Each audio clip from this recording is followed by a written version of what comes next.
Another senseless death of an Air Force member.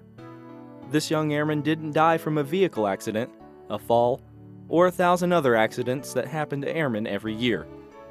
He died from an easily preventable injury if only the warnings had been seen. By who? His supervisor, his buddies, and his own body. What did this young airman succumb to? Heat stress. Every year we lose many seemingly healthy airmen to heat stress, regardless of age, athletic ability, or type of job. Heat stress impacts not only your mission, but your health and safety. Heat stress is often driven by three primary factors: environmental conditions, work and rest schedules, and our personal training and nutritional habits. 4 environmental factors affect the amount of stress a worker faces in a hot work area: temperature, humidity, radiant heat, and wind speed. Individuals with high blood pressure, heart conditions, and people who take water pills may be more sensitive to heat exposure. Heat stress ranges from mild to severe. When the body becomes overheated, a condition of heat stress exists.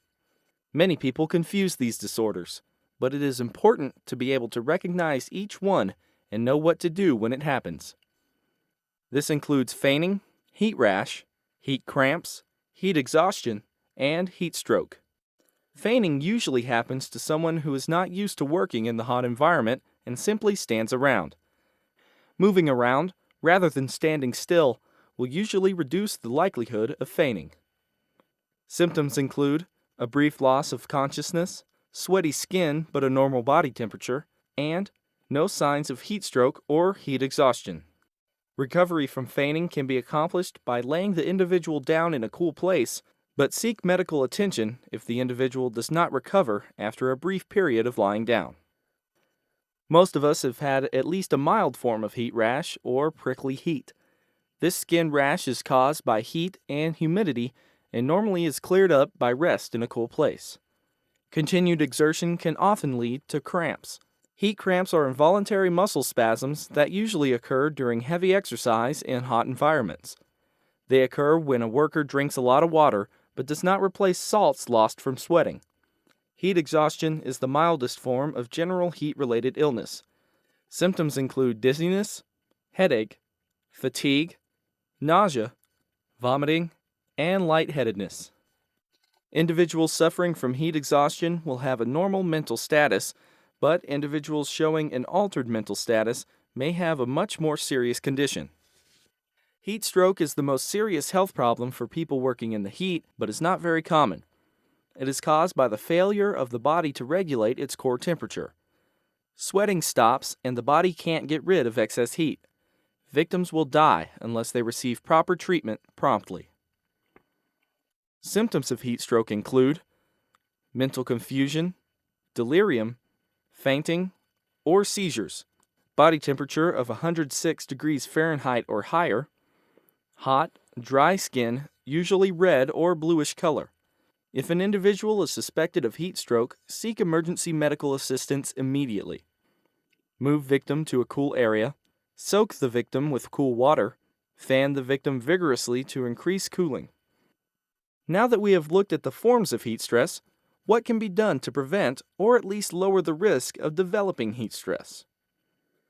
When looking at reducing heat stress, we look at 4 areas: engineering controls, work practices, personal protective equipment, and training.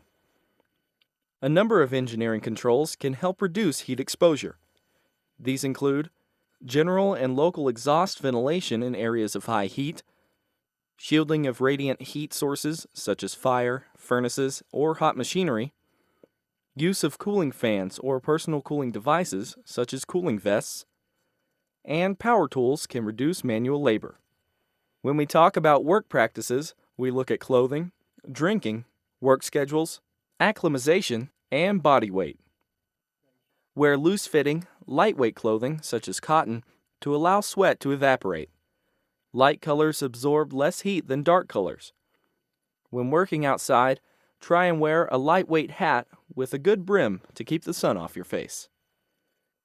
Drink plenty of liquids, especially if your urine is dark yellow, to replace the fluids you lose from sweating, as much as 1 quart per hour may be necessary.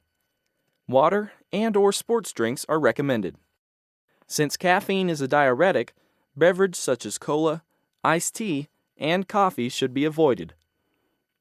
Thirst is not a reliable sign that your body needs fluid. When doing heavy work, it is better to sip rather than gulp the liquids, and they should be cool, not ice cold. Alter your work schedules. If possible, heavy work should be scheduled during the cooler parts of the day. Otherwise, alternate heavy work in the heat with lighter work or work in cooler areas. Acclimate your personnel.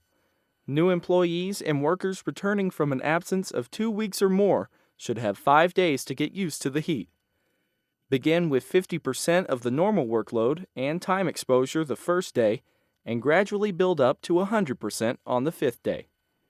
Workers may be at greater risk of heat stress if they lose more than 1.5% of their body weight in a single day from sweating. Personal protective equipment for prevention of heat stress is limited, but when work must proceed in hot conditions, personal cooling systems may help reduce the risk of heat stress. Heat-reflective clothing may alleviate the problem of radiant heat sources, such as fire. However, if the worker is fully covered, he or she will have trouble evaporating sweat. From a safety perspective, heat stress can make you feel tired and irritable, but mainly can reduce your ability to concentrate, resulting in mishaps. In very hot environments, more than a liter of sweat can be lost each hour. A person can quickly become dehydrated. Even when temperatures are cool, individuals can still become susceptible to heat stress and may not take preventative measures until it is too late. So now that we know what causes heat stress, the symptoms, and first aid, how do we prevent heat stress? Know the signs and symptoms of heat-related illnesses. Monitor yourself and your coworkers. Block out direct sun or other heat sources. Use cooling fans and air conditioning. Rest regularly. Drink lots of water, about 1 cup every 15 minutes. Wear lightweight, light-colored, loose-fitting clothes if possible. Avoid alcohol, caffeinated drinks, or heavy meals. While these steps to preventing heat stress work, they are not possible for many everyday jobs in the military.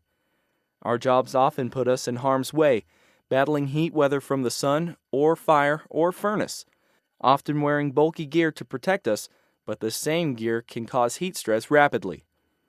One of our most useful tools in preventing heat stress is training. You and your supervisors need to be trained to be able to detect early signs of heat stress. You must understand the need to replace fluids and salt from sweat and recognize the signs of dehydration, fainting, heat cramps, heat exhaustion, and heat stroke.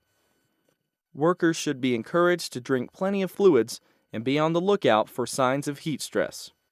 Heat stress leads to an increase in mishaps. Discomfort, reduced mental acuity, and decline in attention to detail may increase the likelihood of error and associated mishaps. Heat and humidity can also lead to accidents resulting from the slipperiness of sweaty palms.